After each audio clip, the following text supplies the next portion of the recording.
Assalamualaikum semuanya, terima kasih sudah klik video ini. Di kesempatan kali ini saya akan membacakan sebuah cerita horor yang tentunya bakalan sangat menarik. Simak videonya sampai habis.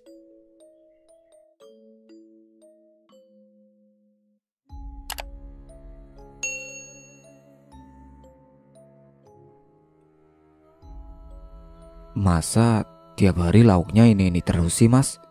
Bosen tau mas? Uang jatah bulananku juga mana?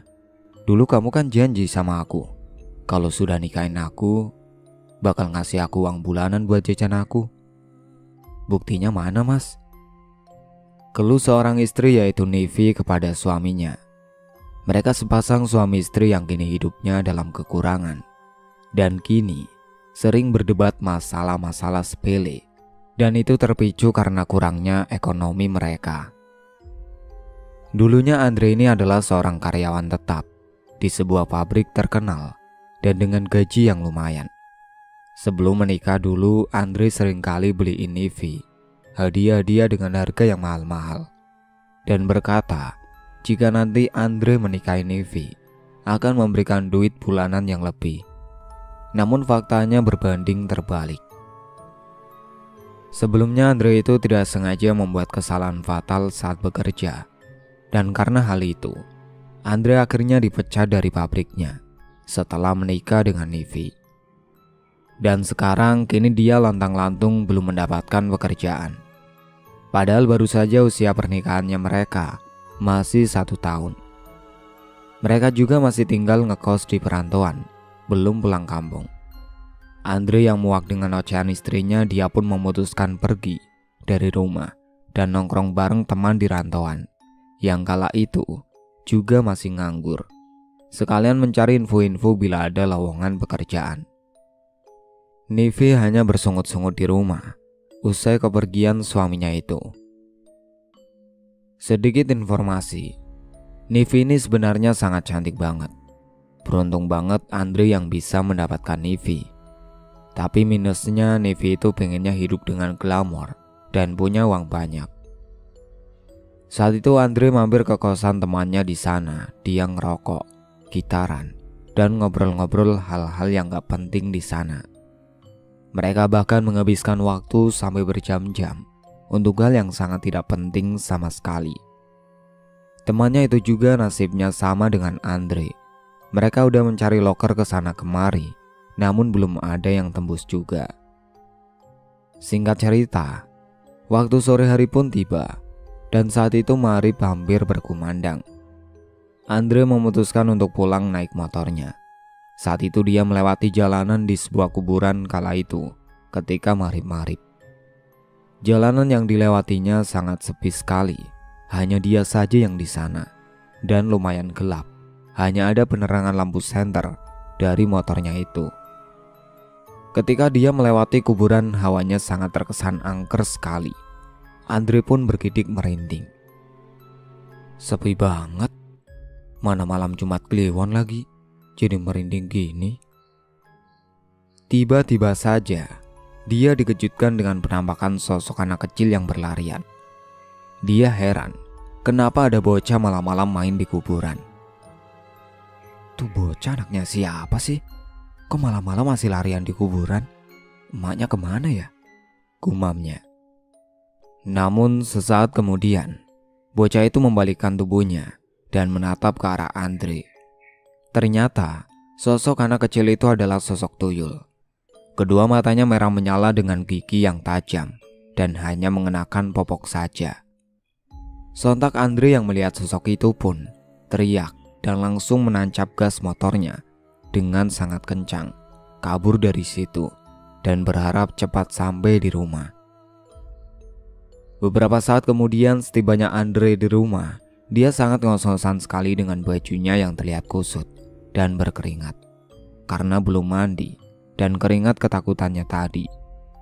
Nivi yang melihat kepulangan suaminya dalam keadaan seperti itu pun heran dan menanyakan apa yang terjadi dengan dia. Mas, kamu kenapa? Kok ngos-ngosan seperti itu? Bajunya basah penuh keringat lagi.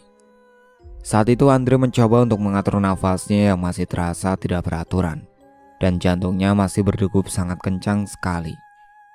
Usai tenang, Andre pun kemudian menceritakan kejadian yang dia alaminya kepada Nivi. Tadi itu dek, aku pas pulang lewat kuburan, mana sepi banget marip-marip, malam Jumat Kliwon lagi. Terus aku lihat anak kecil yang larian di kuburan. Aku kira anak-anak biasa yang masih main. Terus tiba-tiba anak kecil itu menoleh ke arahku. Dan ternyata itu sosok yang sangat menyeramkan, Dik. Apa, Mas? Sosok tuyul, Dik. Matanya merah, giginya tajam sekali, pakai popok. Nivi yang mendengarkan penjelasan dari suaminya, seketika bulu kuduknya merinding. Apalagi saat itu tepat malam Jumat Kliwon. Nivi yang dengar itu malah tambah parno, dan dia akhirnya memutuskan untuk tidur duluan. Mas, aku jadi merinding nih. Aku mau tidur duluan ya. Masa kamu ninggalin aku tidur sih, Dek? Kamu juga ninggalin aku dari siang sendirian di rumah, ketusnya. Mendengar ucapan istrinya, Andre pun menghela nafas panjang. Andre yang belum tidur malam itu, dia sedang duduk termenung di depan TV sambil memikirkan dia akan mencari kerja di mana lagi. Aku mau cari kerja di mana lagi ya? Istri marah-marah, pusing, gerutunya. Tiba-tiba saja Andre teringat tadi waktu dia lihat tuyul. Dia beranggapan berarti di daerah lokasi tinggalnya itu ada yang melakukan pesugihan. Apa di daerah sini ada yang melihara tuyul untuk pesugihan ya? Kayaknya gue harus melakukan pesugihan aja biar cepat kaya, daripada nyari kerja kesana kemari gak dapet-dapet, ucapnya pada diri sendiri. Saat Andre tercetus berpikiran akan melakukan pesugihan itu biar bisa merubah hidupnya jadi cepat kaya. Namun dia bingung harus mencari jasa pesugihannya di mana. Tapi kira-kira di mana ya nyari jasa pesugihannya? Ujarnya. Tahu pusing, mending tidur. Karena sudah pusing memikirkan itu, dia pun beranjak pergi masuk ke dalam kamar dan menyusul istrinya yang sedang tidur. Saat Andre yang sudah tertidur pulas, tiba-tiba saja dia bermimpi aneh. Andre ditemui oleh seorang kakek-kakek tua, dan kakek itu mengajaknya ke suatu tempat di tengah hutan. Lalu kakek itu menunjukkan sebuah rumah gubuk tua. Andre bingung karena kakek itu tidak berbicara apapun dan hanya menyuruhnya dengan gerakan tangan agar Andre mengikutinya. Dan usai tiba di depan sebuah rumah gubuk itu, Mbah Darmo tiba-tiba saja bilang sambil memberikan sebuah kertas lusuh yang bertuliskan alamat kepada Andre. Datanglah ke hutan keramat bagian selatan daerah sini dan carilah rumah ini jika kamu ingin jadi kaya raya mendadak. Kutunggu kedatanganmu. Usai Mbah Darmo mengucapkan itu, Andre langsung terlonjak bangun dari mimpinya. Dia tersadar dan dengan nafas yang ngos-ngosan, jantungnya pun berdegup kencang, keringat membasahi tubuhnya. Lantas Andre melihat satu tangannya yang mengepal. Di dalam kepalan tangannya ada sebuah kertas lusuh kecil dan ada bekas bakaran di sana, sampai persis seperti yang diberikan oleh Mbah Darmo di dalam mimpinya. Loh, kok ada kertas di tanganku? Aneh banget. Ini mimpi apa nyata ya? Perasaan tadi aku mimpi, gumam Andre. Andre yang masih bingung dan tidak tahu harus apa. Dia pun tidak bisa tidur sampai pagi karena gelisah. Pagi harinya, Andre langsung cerita kepada Nivi soal mimpinya yang dialami tadi malam. Dek, semalam aku mimpi aneh banget. Mimpi apa mas emangnya? Semalam aku mimpi ketemu kakek tua. Terus kakek tua itu ngajak aku ke sebuah hutan. Di sana ada rumah gubuk tua. Terus dia ngasih kertas alamat rumah itu dan nyuruh aku datang ke sana kalau aku mau kaya mendadak. Terus pas aku bangun, aku kaget deh. Tangan aku ngepal, Terus ada kertas lusuhnya dan ada alamatnya. Terus itu maksudnya pesugihan, Mas? Iya, Dek. Gimana menurut kamu, Dek? Aku sih terserah kamu aja lah, Mas. Yang penting aku pengennya banyak uang dan jadi kaya, gak hidup susah gini. Iya udah, kalau gitu nanti siang aku pergi ke tempat alamat ini ya. Iya, Mas. Menjelang siang, Andre pun berpamitan kepada Nivi untuk pergi. Dia pun pergi dengan naik motornya kala itu menuju ke rumahnya Mbah Darmo.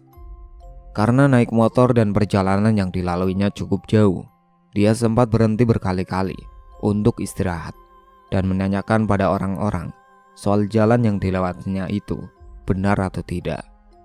Dan akhirnya usai berjam-jam, Andre sampai juga di sebuah pendopo desa yang menuju ke arah hutan. Dia masuk lalu tanya lagi sama orang-orang yang di sekitar. Maaf Pak, saya mau tanya, apa Bapak tahu alamat ini? Benar kan Pak, desanya ini? Tanya Andre sembari menunjukkan kertas alamat yang lusuh itu. Iya benar Mas, rumahnya ada di sebelah barat desa, dekat dengan sungai. Masnya lurus saja, nanti ada perempatan terus belok arah barat. Lurus sampai mentok, nanti ada sungai. Nah di situ nanti hutan Mas, masuk aja, jelasnya. Oh iya Pak, saya paham. Kalau gitu makasih ya Pak, saya pamit dulu. Iya Mas, silakan hati-hati. Saat itu Andre pun langsung OTW ke sana. Beberapa saat kemudian setelah dia mengikuti petunjuk arah dari bapak-bapak tadi, tibalah dia di sebuah gubuk suram. Segera Andre langsung menyambangi rumah itu dan mengetuk pintunya terlebih dahulu. Tok tok tok, permisi. Sesaat kemudian keluarlah Mbah Darmo yang sama persis dengan yang ada di dalam mimpinya Andre.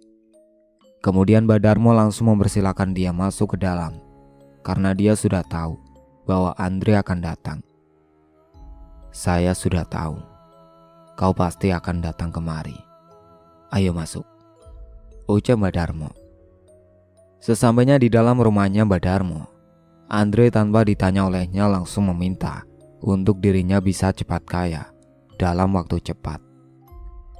Awalnya saat itu Andre minta untuk melakukan pesugihan tuyul saja. Namun Mbah Darmo nyaranin untuk pakai pesugihan babi ngepet saja karena lebih ampuh dan cepat. Mbah, saya pengen jadi orang kaya, hidupnya sejahtera. Saya bosan hidup miskin Mbah, cari kerja ke sana kemari, tapi nggak dapat juga. Saya mau pakai pesugihan tuyul saja Mbah. Menurut saya, lebih baik kau pakai pesugihan babi ngepet saja. Memangnya kenapa Mbah? Karena pesugihan babi ngepet lebih ampuh dan cepat. Tapi kau harus bayar maharnya dulu sebagai syarat. Iya Mbah, berapa maharnya yang harus saya bayar? 5 juta. Akhirnya Andre tanpa ragu pun dia setuju saja. Soal maharnya Andre sebelumnya sudah pinjam uang milik temannya sebesar 10 juta. Dan untungnya mahar yang diminta Mbah Darmo hanya 5 juta saja. Setelah membayar maharnya kepada Mbah Darmo, malam harinya mereka akan melakukan ritual. Mereka pun mulai jalani ritual. Nantinya Mbah Darmo akan memberikan sebuah ajian kepada Andre supaya nanti Andre bisa berubah menjadi sosok siluman babi dan mulai menjarah harta para warga. Malam itu Mbah Darmo mengajak Andre ke sungai yang di sana karena tidak terlalu jauh dari rumahnya Mbah Darmo. Mereka tidak memerlukan waktu yang lama. Sesampainya di sungai, di sana ada sebuah batu besar yang berceruk atau berlubang di sampingnya, dan batu itu muat untuk dimasuki satu orang. Sesampainya di sungai itu, Mbah Darmo menyuruh Andre untuk duduk bertapa, sembari nanti akan merapalkan mantranya yang diberi oleh Mbah Darmo. Silahkan kau duduk di sini dengan kaki bersila, karena kau harus bertapa. Ini mantranya. Nanti kau baca saat akan bertapa. Baik Mbah. Nanti kalau kau dengar ada suara babi, kau harus membuka matanya dan kau minta permintaan kepadanya." "Iya Mbah, saya mengerti. Kalau gitu saya pamit pulang dulu. Dan jika sudah selesai, pulang ke rumah saya lagi. Ingat, kalau ada gangguan jangan kau hiraukan." Andre pun menjawab dengan menganggukkan kepalanya, pertanda dia mengerti dan paham dengan ucapan Mbak Darmo. Setelah Mbak Darmo pergi meninggalkan Andre sendirian di sungai itu, dia mulai merapalkan mantranya dan bertapa di batu besar itu. Beberapa saat kemudian Andre dikejutkan dengan suara hewan harimau yang mengaum, membuatnya merinding takut. Karena harimau itu seperti berada di belakang tubuhnya. Dia takut nanti akan dimangsa. Tapi dia teringat dengan ucapannya Mbak Darmo, kalau dia harus tetap fokus bertapa dan tidak menghiraukan gangguan yang datang. Dia sudah gemetar karena takut dimangsa oleh harimau itu. Namun tak lama suara harimau itu mulai menghilang. Tak berselang lama, Andre dikejutkan dengan suara wanita yang menangis tersendu-sendu. Seketika Andre terperanjat. Dia semakin merinding karena yang dia tahu, di sungai itu hanya ada dia saja sedari tadi awal datang. Suara tangisan seorang wanita semakin jelas di telinganya terdengar. Namun suara tangisan sesaat kemudian berubah menjadi suara tawa menggigit. Andre pun akhirnya tahu kalau itu adalah suara kuntilanak. Dia semakin takut, merinding, jantung berdegup kencang, keringat dingin mulai mengucur. Beberapa saat kemudian dia mencium bau bangkai yang sangat menyeruak ke dalam hidungnya, dan bau anyir amis bercampur jadi satu. Sesaat kemudian dia mendengar ada suara langkah kaki yang terseok-seok.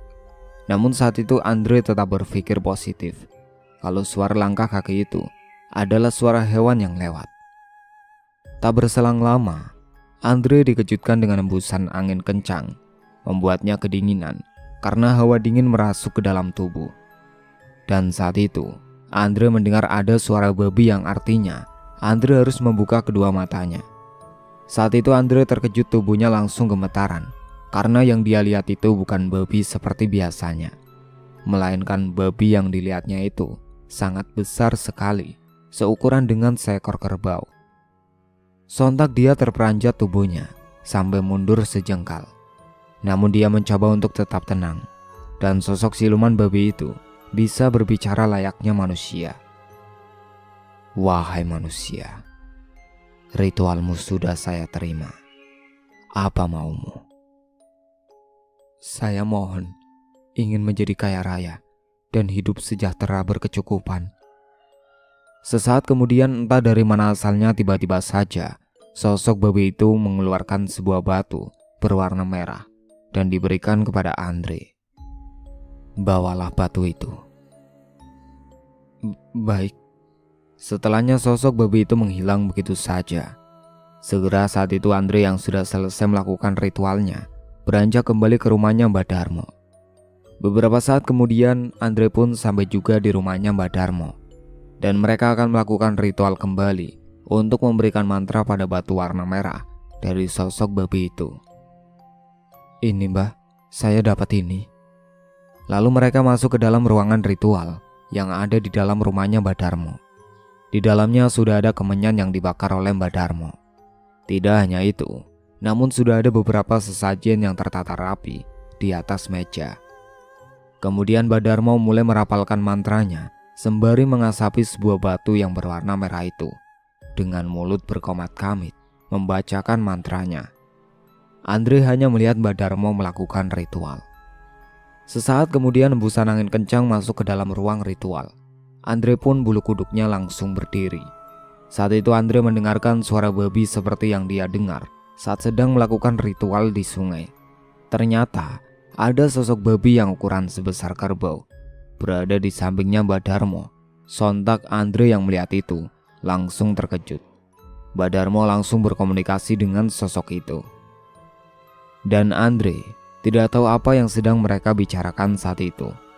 Setelahnya sosok babi itu pun pergi menghilang. Beberapa saat kemudian ritual pun sudah selesai dan Mbak Darmo memberikan cara ritualnya nanti kepada Andre, dan batu berwarna merah itu diberikan pada Andre. "Bawa pulang batu ini dan nanti kau bungkus batu ini dengan kain berwarna hitam." "Terus diapakan lagi, Mbah?" "Nanti batu yang sudah dibungkus kain hitam terus diikat dan dibuat jadi kalung. Setelah sudah jadi kalung, kau pakai saat akan melakukan aksinya keliling ke rumah warga. Jangan lupa baca mantra terlebih dahulu. Nanti kau akan berubah menjadi siluman babi dan orang tidak akan melihat kau. Ini mantranya," imbu Mbah Darmo sembari memberikan mantra kepada Andre. "Lalu gimana lagi, Mbah?" tanya Andre. "Saat kau akan melakukan aksinya malam-malam, harus ada yang menjaga lilin. Sebelumnya, siapkan lilin dan sesajen di dalam ruangan khusus." "Berarti saya harus menyiapkan ruangan, Mbah?" Mbah Darmo pun menjawab dengan menganggukkan kepalanya. Setelahnya dia menjelaskan soal ritualnya tadi. "Nanti saat kau beraksi, yang menjaga lilin itu jangan sampai lilin itu mati atau padam. Kalau lilin itu mati atau padam dan sampai habis, kau akan celaka. Jangan lupa siapkan penampan juga di dalam ruangan." "Iya, Mbah, saya paham dan mengerti. Kalau begitu saya pamit pulang dulu ya, Mbah." Setelah sudah paham dan mengerti, Andre pun berpamitan untuk pulang. Dia pulang mengendarai motornya malam itu juga. Namun di tengah perjalanan dia merinding mengendarai motornya sendiri. Jalanan yang dilewatinya sangat sepi sekali. Tiba-tiba saja dia merinding dan dia mencium bau busuk dan anyir serta bau amis yang menyeruak ke dalam hidung. Saat itu Andre melihat ke arah spion motornya dan dia melihat ada sosok kuntilanak yang terbang di belakang mengikutinya. Sontak dia mempercepat laju motornya karena takut dia yang sudah ngantuk dan lelah akhirnya melek karena ketakutan nafasnya terasa ngos-ngosan. Keesokan paginya akhirnya Andre pun sampai juga di rumah. Dia terlihat lelah sekali, tapi meskipun begitu sesampainya di rumah, dia langsung menceritakan kepada Nivi. "Gimana Mas ritualnya?" "Aku berhasil, Dik." "Terus gimana Mas nantinya?" "Nanti kita harus siapin ruangan dan beli sesajen, serta beli kain hitam, Dik, juga penampan, serta kemenyan. Oh iya, lilin jangan lupa, Dik." "Buat apa Mas?" "Ya buat nanti kita ritual malam-malam, Dik. Kamu yang jaga lilin nanti." Akhirnya siang harinya mereka pergi ke pasar untuk membelikan beberapa syaratnya yang akan dilakukan ritual nantinya. Andre menggunakan uang sisa yang dia dapat pinjam dari temannya. Singkat cerita, tepat malam minggunya itu mereka akan melakukan ritual. Tengah malam Andre dan Nivi sudah berada di dalam ruangan ritual yang sudah mereka siapkan di dalam kontrakannya. Karena kebetulan di dalam kontrakannya itu ada 2 ruang kamar dan selama ini kamar yang satu kosong, tidak terpakai. Di dalam ruangan ritual itu mereka sudah menyiapkan sesajian kemenyan dan lilin yang akan dinyalakan serta sudah penampan untuk tempat uang dan barang yang nantinya Andre curi. Semua itu sudah mereka siapkan sedari tadi siang, dibelinya di pasar. Saat itu Andre mulai menggunakan kalung batu berwarna merah yang sudah dibungkus dengan kain hitam dan tidak lupa merapalkan mantranya terlebih dahulu. Sedangkan Nivi juga sudah menyalakan lilinnya dan sudah siap untuk berjaga. Sesaat kemudian Nivi dikejutkan dengan Andre yang seketika berubah menjadi siluman babi. Setelahnya Andre pun mulai berangkat mencari ke rumah-rumah warga yang besar dan mewah, yaitu orang kaya. Karena pasti orang kaya banyak uang dan perhiasan. Dia keliling dan sesampainya di dalam rumah-rumah warga itu, dia akan mengendus-endus barang serta uang yang ada di sana dan nantinya semua uang dan barang yang diendus itu akan berpindah ke penampan yang ada di dalam rumahnya yang sedang dijaga oleh Nivi. Beberapa saat kemudian, Andre yang sudah berhasil mendapatkan banyak uang dan perhiasan, sontak Nivi yang ada di dalam ruangan terkejut karena di penampan tiba-tiba saja sudah banyak sekali uang dan perhiasan. Setelah dirasa sudah mendapatkan banyak, Nivi pun langsung meniup lilinnya. Dan saat itu Andre sudah kembali seperti semula dengan wujud manusia seperti biasanya. Saat itu mereka sangat senang sekali karena malam itu mereka mendapatkan harta sangat banyak sekali. Mas, akhirnya kita kaya, Mas, ucap Nivi dengan gembira. Iya, Dik. Besok kita ke pasar ya, Dik. Mau apa, Mas? Kita tukarkan emasnya, Dik.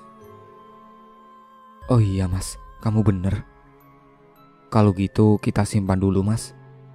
Setelah mereka menyimpan uang dan perhiasan yang sudah didapatnya, mereka pun beranjak untuk tidur.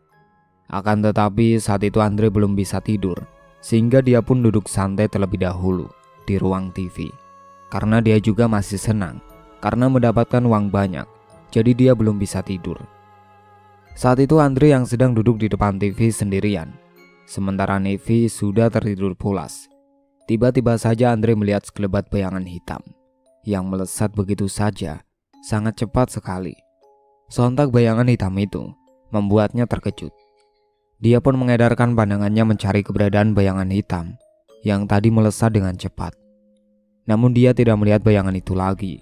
Seketika hembusan angin masuk ke dalam ruangan itu, membuat dia merinding sampai dia mengelus lengannya. Kok jadi merinding gini ya? Sesaat kemudian Andre pun mencium bau busuk yang menyeruak ke dalam hidung. Baunya itu busuk sekali dan bercampur dengan bau anyir darah. Andre yang masih merinding tiba-tiba saja dikejutkan dengan tirai jendela rumahnya yang terbuka sendiri dan terdengar jelas sekali. Sontak dia terkejut dan menoleh ke arah tirai jendela. Memang benar, tirainya bergerak sendiri, seperti ada yang buka. Andre yang masih parno dan ketakutan, dia langsung lari terbirit-birit masuk ke dalam kamarnya, menyusul Nevi untuk tidur. Namun nafasnya masih terasa tidak beraturan dan jantungnya pun berdebar dengan kencang. Keringat mulai membasahi tubuhnya. Lalu dia segera menenggelamkan tubuhnya di balik selimut. Meskipun dia masih gerah, berkeringat, membuatnya semakin kepanasan. Keesokan paginya mereka dengan semangat segera pergi ke pasar untuk menukarkan emas menjadi uang. Singkat cerita, dan semenjak itu mereka menjadi orang kaya. Mereka memiliki banyak uang. Berkali-kali mereka melakukan ritual dan kini hidup mereka sudah enak. Uang sudah banyak dan apapun tinggal beli. Nevi juga sudah tidak pernah bersungut-sungut lagi kepada Andre karena dia selalu mendapatkan uang. Dia juga selalu shopping belanja yang dia inginkan. Bahkan dia ikut kumpul dengan temannya arisan sosialita. Tidak hanya itu, mereka juga sekarang sudah membuat rumah sendiri. Tidak mengontrak karena uang yang mereka miliki benar-benar banyak sekali, hasil dari ngepet.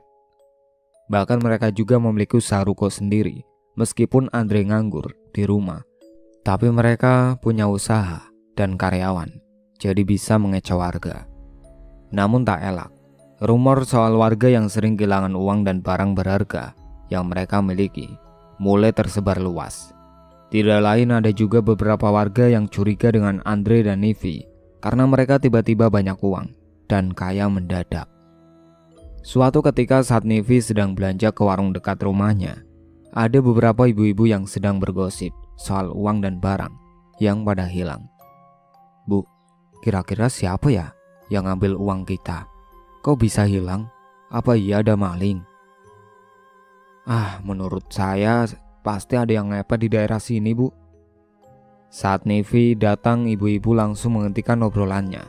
Tak lupa Nevi menyapa ibu-ibu yang ada di sana. Pagi ibu-ibu, lagi ngobrolin apa? Tanya Nevi. Akan tetapi ibu-ibu itu terlihat sinis kepada Nevi karena mereka curiga kepada dia. Namun Nevi tidak peduli kalau sapaannya itu tidak direspon. Dia pun melanjutkan untuk belanja. Saat Nevi yang sudah selesai belanja, dia ditegur oleh para ibu-ibu. Mereka menanyakan kepada Nevi atas kecurigaannya mereka. Nevi, sini. Iya Bu, ada apa? Kamu sama suami kamu ngepet ya? Iya, pasti kalian ngepet dan mencuri harta para warga sini. Kok ibu-ibu bisa ngomong seperti itu, Bu? Jangan fitnah ya, Bu, kalau nggak ada bukti, ucap Nevi seolah tidak melakukan. Halah, jujur saja deh, secara kan kalian sekarang jadi kaya mendadak. Padahal beberapa bulan yang lalu kalian miskin. Andre aja masih nganggur. Ibu-ibu, saya kasih tahu, Saya dan suami saya kaya mendadak karena kita itu dapat warisan dari kampung. Oh, seperti itu. Baguslah kalau gitu. Iya bu, permisi. Nivi yang sudah kesal, dia langsung beranjak pergi dari warung itu. Dan sesampainya di rumah dia terlihat tertekuk wajahnya, membuat Andre menanyakannya. Loh, kenapa kamu dek? Dari warung kok wajahnya langsung ditekuk gitu? Tanya Andre. Aku kesal mas sama ibu-ibu. Kesal kenapa sih? Coba cerita. Mereka itu sudah pada curiga sama kita mas. Curiga gimana? Katanya kita itu ngepet mas. Mereka curiga soalnya kita kaya raya. Terus untungnya aku bisa alasan mas kalau kita dapat warisan dari kampung. Dan untungnya mereka percaya sih kayaknya.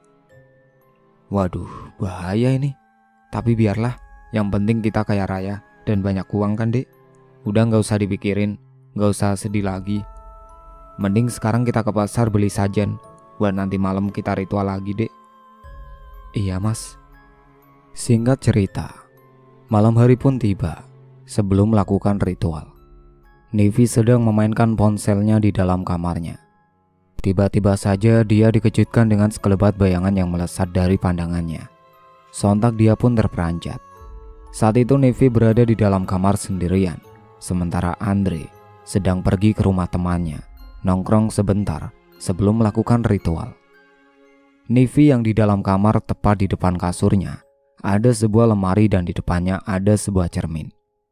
Saat itu dia dikejutkan saat lemarinya itu berbunyi, ada yang mengetuk beberapa kali. Sontak dia langsung menghentikan main HP dan menatap ke arah lemari. Saat itu dia kira di dalam lemarinya ada tikus. Suara apa itu? Jangan-jangan ada tikus lagi di dalam lemari. Karena penasaran, Nivi pun bangkit dari kasurnya dan beranjak menghampiri ke lemarinya itu. Saat dia berdiri tepat di belakang kaca lemarinya, belum sempat membuka lemarinya, tiba-tiba saja dia merasakan ada hembusan angin yang meniup di bagian tengkuk lehernya, membuatnya dia merasa bulu kuduknya berdiri. Dia pun menoleh ke belakang, mengedarkan pandangannya sejenak. Setelahnya ketika dia membalikkan pandangannya lagi ke arah kaca cermin, betapa terkejutnya dia melihat di pantulan kaca itu. Bukannya menampakkan dirinya tepat di pantulan kaca itu, melainkan dia dikejutkan dengan sosok wanita yang sangat menyeramkan sekali dengan rambut acak-acakan dan wajah sangat seram, hancur penuh dengan darah. Sontak dia langsung teriak kencang. Saat itu Nivi langsung terdiam kaku dan tidak bisa apa-apa karena ketakutan. Akhirnya dia pun ambruk pingsan. Sesaat kemudian Andre pun pulang dari rumah temannya. Sesampainya di rumah dia akan mengajak istrinya untuk melakukan ritual. Dek, ayo dek, kita mulai sekarang, teriak Andre. Kemudian Andre mencari keberadaan istrinya dan dia masuk ke dalam kamarnya. Sontak betapa terkejutnya dia saat melihat Nivi sudah terkapar di lantai. Dek. Lalu kemudian Andre pun mengangkat tubuh Nivi dipindahkan ke atas kasur. Dia mencoba untuk membangunkan Nivi, namun lama sekali dia belum sadar-sadar. Sudah beberapa kali Andre mengolesi minyak kayu putih supaya dia tersadar. Beberapa saat kemudian akhirnya Nivi pun sadar. Dia masih dalam keadaan linglung dan bingung. Bentar dik, aku ambilkan air putih dulu, ucap Andre. Saat itu Andre langsung bergegas ke dapur untuk mengambilkan air putih. Sesampainya di dapur ketika dia sedang mengambil air putih, tiba-tiba saja Andre dikejutkan dengan sendok yang terjatuh dengan sendirinya.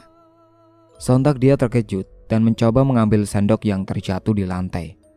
Ketika Andre mengambil sendok itu ke lantai, tidak sengaja dia melihat ke arah bawah meja makan di sana. Dia melihat ada sosok wanita dengan wajah yang menyeramkan dan rambut acak-acakan. Dia pun langsung terbelalak ketakutan dan segera pergi ke kamar membawa air putih untuk istrinya. Sesampainya di dalam kamar, Andre sangat ngos-ngosan dan terlihat panik sekali. Ini dek air putihnya.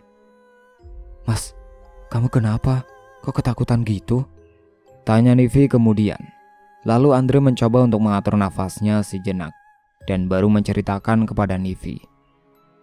Aku tadi di dapur lihat ada wanita sangat menyeramkan dek. Wajahnya hancur rambutnya acak-acakan. Pas tadi tiba-tiba sendoknya jatuh, Dek. Pas aku mau ambil lihat sosok itu di bawah meja makan. Sama dong, Mas. Kamu makanya pingsan, emangnya kenapa, Dek? Tadi aku dengar ada yang mengetuk pintu di lemari, Mas. Terus karena aku penasaran mendekat ke arah lemari, tapi saat aku di depan kaca, aku kaget melihat wajahku sangat menyeramkan, Mas. Yang aku lihat itu sosok wanita rambut acak-acakan. Wajahnya hancur penuh darah. Kok sama, Dek? Mungkin itu sama kayak yang aku lihat di dapur juga. Aku jadi takut, Mas. Ya udah, kalau gitu malam ini kita nggak usah ritual dulu. Kita tidur aja, gampang kita ritual besok malam. Akhirnya karena kejadian itu membuat mereka takut, mereka pun memilih untuk langsung tidur. Keesokan paginya, mereka segera pergi ke pasar untuk belanja beberapa sesajen yang akan digunakan untuk mereka ritual. Ayo, Dek, kita berangkat sekarang, keburu siang. Iya, Mas. Saat mereka akan berangkat ke pasar, tiba-tiba saja di depan warung tetangganya ada beberapa ibu-ibu yang sedang belanja, dan mereka melihat Nivi yang berboncengan dengan Andre. Tidak lupa Andre dan Nivi menyapa mereka. Meskipun mereka menjadi orang kaya, akan tetapi mereka tetap ramah kepada tetangga sekitar. Pagi, ibu-ibu. Mau kemana, Mbak? Mas? Ini, Bu, mau ke pasar. Sepulangnya dari pasar, ternyata ibu-ibu itu sedang ada di warung karena mereka menggunjing Nivi dan Andre. Mereka melihat Nivi membawa kembang-kembangan dan membuat mereka curiga.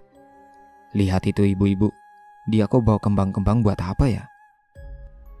Pasti buat ritual itu. Yang benar, Bu. Ya nggak tahu sih, nebak aja. Secara kan mereka kayaknya melakukan pesugihan. Singkat cerita, malam berikutnya mereka pun akan melakukan ritual. Seperti biasanya, Nivi mulai menyalakan lilinnya dan Andre mulai merapalkan mantra sembari menggunakan kalung batu yang dibungkus dengan kain hitam. Sesaat kemudian Andre pun langsung berubah menjadi sosok siluman babi. Setelahnya Andre bersiap untuk melancarkan aksinya. Namun malam itu terjadilah sesuatu yang tidak diinginkan. Saat dengan melakukan ritual di rumah barunya itu, yang ada di daerah lain dari kontrakannya dulu. Waktu itu Andre masuk ke rumah milik orang kaya saat ngepet. Dan rumah besar itu tinggal seorang mertua dan menantunya. Dan menantunya itu ternyata seorang ustadz yang tahu tentang hal-hal gaib. Saat itu orang-orang yang ada di dalam rumah sedang tidur. Dan Ustadz Torik menantunya itu terbangun karena dia merasa ada yang tidak beres di rumahnya. Waktu itu Andre sedang ngepet mengendus-endus mencari barang yang ada di dalam rumahnya itu. Setelahnya Ustadz Torik langsung memeriksa seluruh keadaan rumahnya. Dan tiba-tiba saja dia dikejutkan oleh sosok babi yang sedang berkeliaran di dalam rumahnya. Saat Ustadz Torik yang dapat melihat sosok bayi itu, karena dia memiliki kekuatan gaib, bisa melihat hal yang tak kasat mata. Lalu Ustadz Torik pun mengikuti kemana arah babi itu berjalan. Dan saat itu diikuti ternyata sosok babi itu masuk ke dalam kamar mertuanya. Di mana di dalam kamar mertuanya itu ada banyak perhiasan emas yang disimpan. Ustadz Torik tanpa ragu langsung membentengi rumahnya dengan pagar gaib dan doa-doa. Supaya nantinya babi itu tidak bisa kabur kemana-mana. Kemudian setelah Ustadz Torik sudah membentengi rumahnya dengan pagar gaib, dia lalu mengambil air panas yang didoakan olehnya.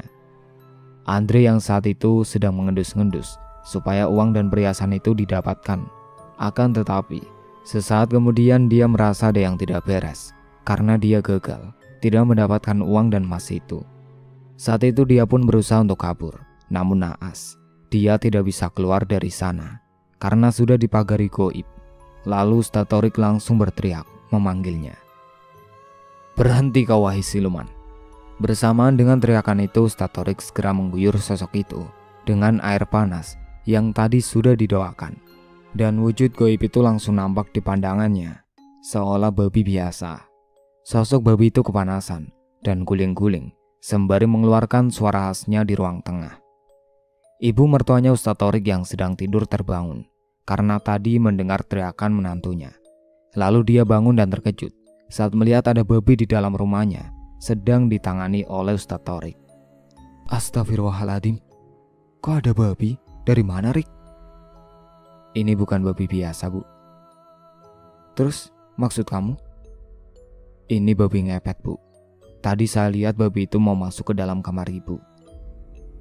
Iya kan? Di kamar Ibu banyak menyimpan perhiasan. Terus ini mau digimanakan, Rik? Nanti kita amankan dulu, Bu. Lalu setelahnya sosok babi itu diamankan oleh Ustadz Thorik. Dia memasukkan ke dalam kandang dan ditutupi sebuah kain. Setelahnya Ustadz Thorik langsung mendatangi para warga dan memberitahunya malam itu juga, tepat pada pukul 2 dini hari. Akhirnya semua warga terbangun karena dikikirkan soal babi ngepet itu. Wah, ini pasti babi yang membuat uang sama perhiasan di rumah saya hilang ini, Pak Ustadz. Iya betul, kita bunuh saja. Tenang bapak-bapak, kita jangan gegabah dan jangan main hakim sendiri. Sementara di sisi lain Nivi yang sedang menjaga lilinnya di dalam ruangan ritual, dia kebingungan karena di penampannya itu belum ada uang ataupun emas sama sekali. Dan saat itu terlihat sumbu lilinnya bergoyang-goyang, tertiup angin, kesana kemari, membuatnya panik. Loh, ada apa ini? Kok seperti ini? Biasanya kan gak pernah seperti ini, ucapnya cemas.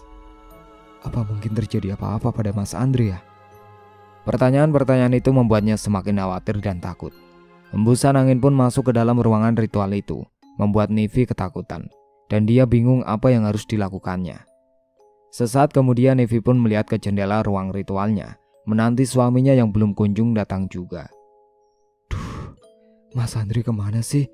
Udah jam segini kok belum pulang juga sih?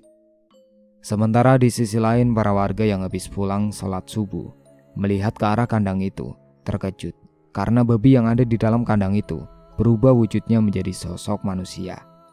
Naas, sosok babi itu sebelum dihakimi oleh massa sudah berubah wujudnya menjadi seorang manusia biasa dan dengan wujudnya yang menyeramkan. Semua kakinya itu berbentuk seperti kaki babi, bahkan hidungnya pun berubah menjadi seperti hidung babi.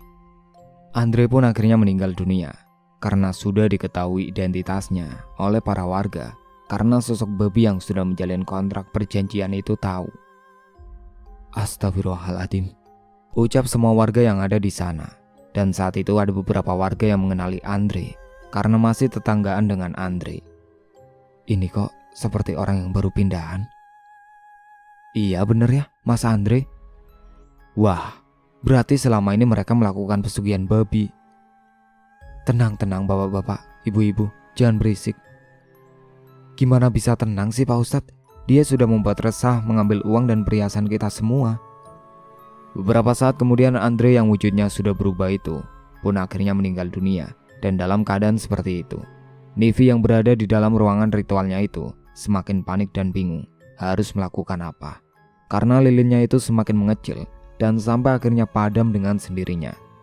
Mas, kamu di mana Mas? Kau belum pulang juga Mas? Ucapnya sambil menangis. Sesaat kemudian Nivi mendengar ada suara yang mengetuk pintunya dari luar rumah. Karena dia pun bangkit keluar untuk membukakan pintunya. Karena dia pikir itu adalah Andre suaminya yang sudah pulang. Ini pasti Mas Andre. Gumamnya kemudian menyeka air matanya di pipi. Setelahnya dia pun langsung membuka pintunya. Dan saat pintu rumahnya itu dibuka, betapa terkejutnya dia melihat di hadapannya itu ada sosok babi yang ukurannya segede kerbau. Sontak Nivi yang melihat sosok itu langsung terdiam, kaku. Tubuhnya gemetaran karena sosok itu begitu sangat menyeramkan. Sosok itu tidak mengatakan apa-apa kepada Nivi, namun Nivi yang tidak kuat melihat sosok itu, akhirnya dia ambruk pingsan.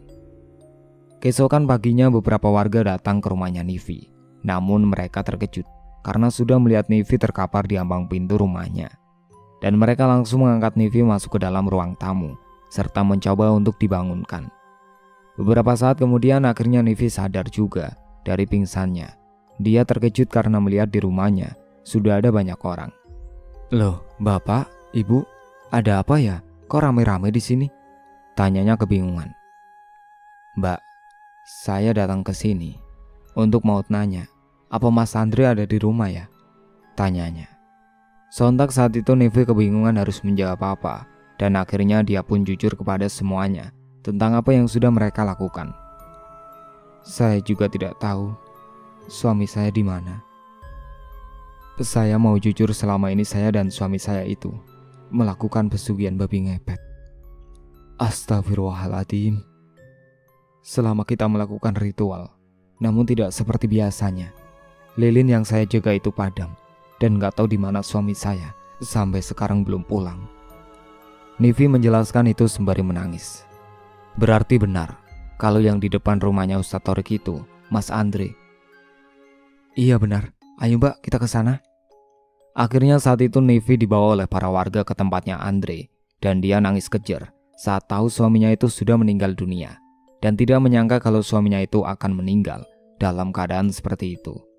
Kondisi tubuhnya Andre sangat aneh sekali dan mengerikan, sungguh tragis. Akhirnya hari itu juga jenazahnya Andre akan segera dimakamkan.